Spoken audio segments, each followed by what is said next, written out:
mature situation. So we are working, we did a pilot with Nokia on identifying ways to use technology to educate health workers who will then profile the pregnant ladies and sort of make interventions wherever needed. And this was submitted to the Rockefeller Foundation. So this is another, again, this is not a rocket science, but I think simple solutions which can be used by local players, which is supported by a hospital and owned by the community, is where we think the adoption of telemedicine will. Coming back to what are the challenges we are facing, the single biggest challenge that we face is viable business model. We are all doing this as a pilot, and we have to quickly figure out how to make it viable. The other thing that we also believe is there is long-term lack of commitment to telemedicine. One of the things that we say is everybody wants to go to heaven, but nobody wants to die. So that's the situation with telemedicine today.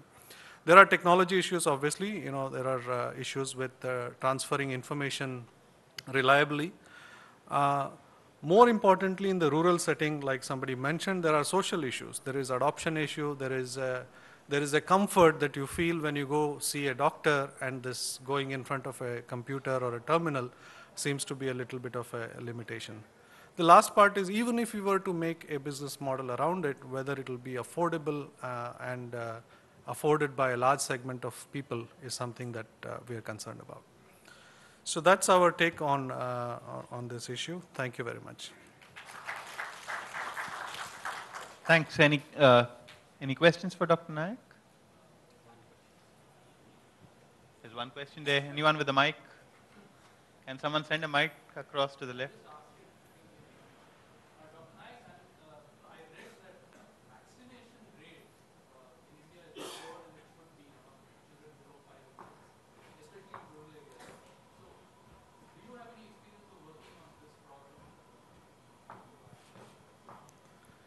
I think, in our experience, when we look at vaccination, the vaccination rate drops off as the kid grows, right?